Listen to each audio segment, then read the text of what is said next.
आप सभी का हमारे YouTube चैनल आइडियल देव क्लासेस में स्वागत है। बच्चों, आज हम आपके लिए नेशनल मेंस कम मेरिट छात्रवृत्ति परीक्षा के महत्वपूर्ण वस्तुनिष्ठ प्रश्न लेके आए हैं, जो आपकी परीक्षा जो होने वाली कब होने वाली है 6 नवंबर रविवार को होने वाली है। इस परीक्षा के लिए महत्वपूर्ण वस्तुनिष्ठ प्रश्न है और किस मीडियम के लिए? हिंदी मीडियम के लिए। यह परीक्षा 2 भाग में होगी, भाग 1 और भाग 2। भाग 1 में आपकी मानसिक योग्यता परीक्षा होगी और भाग 2 में शैक्षिक योग्यता परीक्षा। शैक्षिक योग्यता परीक्षा के अंतर्गत 3 विषय आएंगे, विज्ञान, समाज विज्ञान और गणित।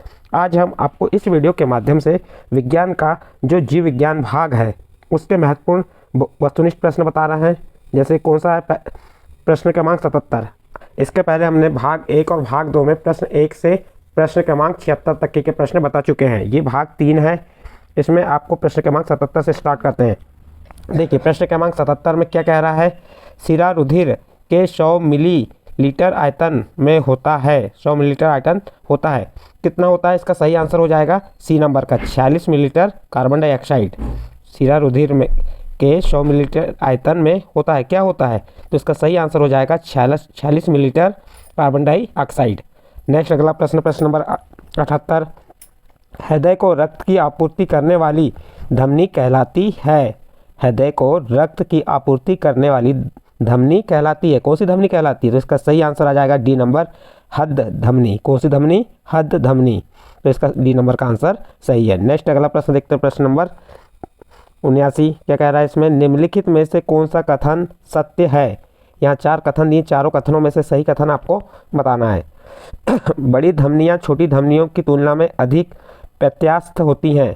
ए नंबर। बी नंबर क्या कह रहा है? बड़ी धमनियाँ छोटी धमनियों की तुलना में कम प्रत्यास्थ होती हैं। सी नंबर कह रहा है बड़ी और छोटी धमनियाँ समान रूप से प्रत्यास्थ होती हैं। और डी नंबर उपयुक्त में से कोई नहीं। तो इसका सही आंसर आ जाएगा उपयुक्त में से कोई नहीं, यानी इसके तीनों आंसर गलत हैं यहाँ पे। तो इसका सही आंसर कौन सा होगा? डी नंबर, उपयुक्त में से कोई नहीं। नेक्स्ट अगला प्रश्न देखते हैं, प्रश्न नंबर 80। क्या कह रहा है? रक्त में हीमोग्लोबिन निम्नलिखित कार्य करता है। यानी कि रक्त में उपस्थित हीमोग्लोबिन किस निम्नलिखित कार्य करता है? क्या कार्य करता है? रक्त में हीमोग्लोबिन क्या कार्य करता है? तो चलिए बताइए इसका आंसर क्या होगा। इसका सही आंसर है बी नंबर का, यह फेफड़े से ऑक्सीजन को ऊतकों तक पहुंचाता है। कौन? रक्त में उपस्थित हीमोग्लोबिन का क्या कार्य है? तो हीमोग्लोबिन का कार्य यह फेफड़े से ऑक्सीजन को ऊतकों तक पहुंचाता है। नेक्स्ट अगला प्रश्न देखते हैं, प्रश्न नंबर 81। क्या कह रहा है इसमें? विऑक्सीजनित रक्त को वहन करने वाली धमनी कहलाती है। प्रश्न क्या है? विऑक्सीजनित रक्त को वहन करने वाली धमनी कहलाती है। क्या कहलाती है? बताइए इसका आंसर। तो इसका सही आंसर आ जाएगा ए नंबर, फुफ्फुस धमनी। कौन सी धमनी? फुफ्फुस धमनी। ठीक है। नेक्स्ट अगला प्रश्न देखते हैं, प्रश्न नंबर 82। प्रश्न नंबर 82 क्या कह रहा है? किसी स्वस्थ वयस्क व्यक्ति में प्रति मिनट हृदय की धड़कनें होती हैं। प्रश्न क्या है? किसी स्वस्थ वयस्क व्यक्ति में प्रति मिनट हृदय की धड़कनें होती हैं। तो इसका सही आंसर हो जाएगा 72। कितनी धड़कनें होती हैं? 72 प्रति मिनट। नेक्स्ट अगला प्रश्न है, प्रश्न नंबर 83। मछली का हृदय होता है। मछली का हृदय होता है, कैसा होता है मछली का हृदय? तो इसका सही आंसर हो जाएगा द्विकक्षी। मछली का हृदय कैसा होता है? द्विकक्षी होता है। नेक्स्ट अगला प्रश्न देखते हैं, प्रश्न नंबर 84। प्रश्न नंबर 84 में क्या कह रहा है? शिराएं होती हैं। शिराएं होती हैं। तो इसका सही आंसर हो जाएगा सी नंबर, शरीर के अंगों से हृदय तक रक्त को वहन करने वाली रक्त वाहिकाएं। शिराएं क्या होती हैं? शरीर के अंगों से हृदय तक रक्त को वहन करने वाली रक्त वाहिकाएं। यानी इसका सही आंसर कौन सा होगा? सी नंबर का आंसर सही है। नेक्स्ट अगला प्रश्न देखते हैं, प्रश्न नंबर 85। प्रश्न नंबर 85 में क्या कह रहा है? निम्नलिखित में से कौन सी प्राणी स्तनधारी जीवों में नहीं पाई जाती किंतु उभयचरों में पाई जाती है? प्रश्न फिर से रिपीट कर रहा है, निम्नलिखित में से कौन सी प्रणाली स्तनधारी जीवों में नहीं पाई जाती किंतु उभयचरों में पाई जाती है? बताइए सही आंसर कौन सा होगा। इसका सही आंसर आ जाएगा ए नंबर का, वक्क निवाहिका उपतंत्र। वक्क निवाहिका उपतंत्र, यानी ए नंबर का आंसर इसका सही है। नेक्स्ट अगला प्रश्न देखते हैं, प्रश्न नंबर 86। भक्षकाणु क्रिया के दौरान रुधिर कोशिकाओं से श्वेत रुधिराणुओं WBC के ऊतक अंतराल में निष्पीड़ित होने की क्रिया कहलाती है। क्या कहलाती है? तो इसका सही आंसर हो जाएगा ए नंबर, डाइपडेसिस कहलाती है। नेक्स्ट अगला प्रश्न देखते हैं, प्रश्न नंबर 87।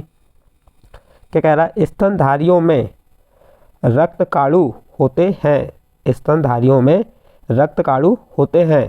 तो इसका सही आंसर क्या होगा? D number. क्या कह रहा है? उपयुक्त में से कोई नहीं, यानी जीवित में भी नहीं, मृत। ए नंबर में कहा था जीवित में, बी नंबर में कह रहा है मृत क्योंकि उनमें केंद्रक नहीं होता, और सी नंबर भ्रूण अवस्था में जीवित किंतु वयस्क होने पर मृत। तो ये तीनों में नहीं होता, तो इसका सही आंसर डी नंबर हो जाएगा, उपयुक्त में से कोई नहीं। नेक्स्ट अगला प्रश्न देखते हैं। स्तनधारियों में उपस्थित फुफ्फुस शिराओं की संख्या होती है। क्या प्रश्न है? स्तनधारियों में उपस्थित फुफ्फुस शिराओं की संख्या होती है। कितनी संख्या होती है? तो इसका सही आंसर हो जाएगा डी नंबर का, 4 संख्याएं होती हैं। कितनी संख्या होती हैं? 4 संख्या। प्रश्न नंबर 89। हमारे शरीर में उपस्थित वृत्तम धमनी कहलाती है। हमारे शरीर में उपस्थित वृत्तम धमनी कहलाती है। तो कौन सी कहलाती है? वो सही आंसर हो जाएगा सी नंबर, महाधमनी। कौन सी धमनी कहलाती है? महाधमनी कहलाती है। नेक्स्ट अगला प्रश्न देखते हैं, प्रश्न नंबर 90। क्या कह रहा है?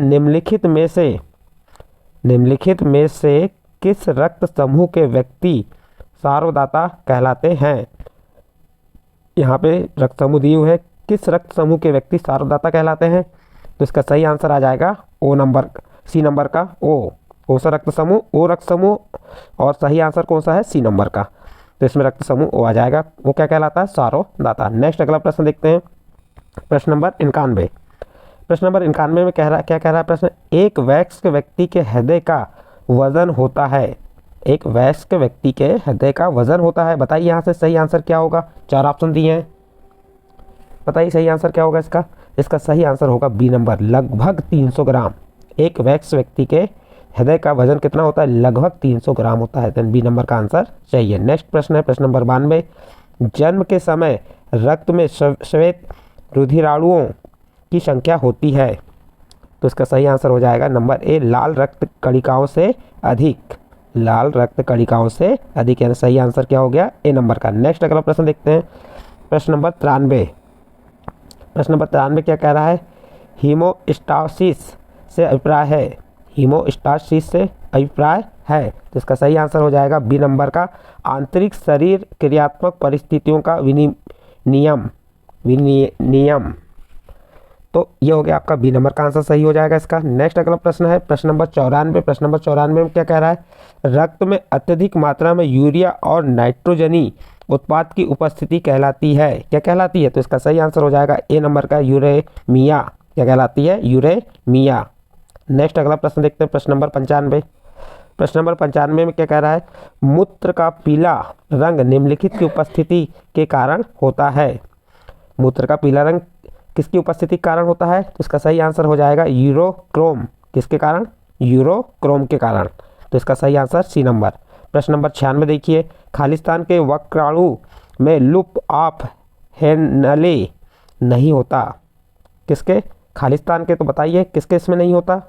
तो इसका सही आंसर हो जाएगा ए नंबर, मेंढक। किसमें नहीं होता? मेंढक में नहीं होता। नेक्स्ट अगला प्रश्न, प्रश्न नंबर 97। मनुष्य के शरीर में धमनियों से होकर रुधिर के सामान्य प्रवाह की दर होती है लगभग। फिर से रिपीट कर रहे हैं प्रश्न को। मनुष्य के शरीर में धमनियों से होकर रुधिर के सामान्य प्रवाह की दर होती है लगभग। कितनी होती है? तो इसका सही आंसर आ जाएगा 25 लीटर प्रति घंटा। कितनी होती है? 25 लीटर प्रति घंटा, यानी इसका सही आंसर ए नंबर है। नेक्स्ट प्रश्न है प्रश्न नंबर 98। सोडियम आयनों का अवशोषण मुख्य रूप से निम्नलिखित में होता है। प्रश्न क्या है? सोडियम आयनों का अवशोषण मुख्य रूप से निम्नलिखित में होता है। चलिए देखते हैं, इसके 4 ऑप्शन नीचे दिए हुए हैं, किस में होता है? बताइए सही आंसर क्या होगा? तो इसका सही आंसर हो जाएगा ए नंबर, नलिका के निकटस्थ भाग में। नलिका के निकटस्थ भाग में। तो इसका ए नंबर का आंसर सही है। नेक्स्ट अगला प्रश्न देखिए, प्रश्न नंबर 99। यूरिया का निष्कासन कहलाता है। यूरिया का निष्कासन कहलाता है। तो इसका सही आंसर आ जाएगा बी नंबर का, यूरियोटेलिज्म। क्या कहलाता है? यूरियोटेलिज्म कहलाता है, यानी बी नंबर का आंसर इसका सही है। नेक्स्ट अगला प्रश्न देखिए, प्रश्न नंबर 100। क्या कह रहा है प्रश्न नंबर 100 में? निम्नलिखित में से निम्नलिखित में से कौन सा उत्सर्जन से संबंधित क्रियाकलाप नहीं है? तो इसका सही आंसर आ जाएगा बी नंबर का मल पदार्थों का निष्कासन। मल पदार्थों का निष्कासन उत्सर्जन से संबंधित क्रियाकलाप नहीं है। नेक्स्ट अगला प्रश्न 101 देखते हैं क्या कह रहा है इसमें 101 में। चलिए प्रश्न पढ़ते हैं हम पहले। रक्तचाप कम हो जाने पर वृक्क निस्यंदन की क्रिया क्या होती है? बढ़ जाती है, घट जाती है, प्रभावित नहीं होती, बिल्कुल नहीं होगी? तो बताइए इसका सही आंसर। इसका सही आंसर आ जाएगा बी नंबर, घट जाएगी। नेक्स्ट अगला प्रश्न देखते हैं प्रश्न नंबर 102 क्या कह रहा है प्रश्न नंबर 102 में। फत्तरी मुख्यतः निम्नलिखित की बनी होती है। प्रश्न है फत्तरी मुख्यतः निम्नलिखित की बनी होती है, किसकी बनी होती है? तो इसका सही आंसर आ जाएगा सी नंबर, यूरिक एसिड और कैल्शियम तथा मैग्नीशियम के फास्फेट से बनी होती है। तो इसका आंसर सी नंबर का आंसर सही है। नेक्स्ट अगला प्रश्न देखते हैं प्रश्न नंबर 103 क्या कह रहा है। चपटा कृमियों में उत्सर्जन अंग है, तो इसका भी सही आंसर सी नंबर, ज्वाला कोशिकाएं। उत्सर्जन अंग कौन सा होता है? ज्वाला कोशिकाएं। नेक्स्ट प्रश्न है प्रश्न नंबर 104 क्या कह रहा है। समुद्री मछली को नदी के जल में स्थानांतरित किए जाने पर, प्रश्न है समुद्री मछली को नदी के जल में स्थानांतरित किए जाने पर क्या होगा? देखिए उत्तर देखिए बी नंबर आएगा। इसका सही उत्तर क्या है? बी नंबर, कोशिकाओं में पानी के अत्यधिक संचयन के कारण मछली मर जाएगी। प्रश्न था समुद्री मछली को नदी के जल में स्थानांतरित किए जाने पर क्या होगा? कोशिकाओं में पानी के अत्यधिक संचयन के कारण मछली क्या हो जाएगी? मर जाती है। नेक्स्ट अगला प्रश्न है प्रश्न नंबर 105 और इस भाग का अंतिम प्रश्न है क्या कह रहा है प्रश्न नंबर 105 में। देखिए मूत्र की प्रकृति होती है, मूत्र की प्रकृति होती है, तो इसका सही आंसर हो जाएगा अम्लीय। मूत्र की प्रकृति कैसी होती है? अम्लीय। तो ए नंबर का आंसर सही है। इस प्रकार प्रश्न नंबर 105 यहाँ पे समाप्त होता है। बच्चों यदि आपको ये वस्तुनिष्ठ प्रश्न समझ आए हों तो आप हमारे चैनल आइडियल देव क्लासेस को सब्सक्राइब कीजिए, लाइक कीजिए एवं अन्य ग्रुप में शेयर जरूर कीजिए।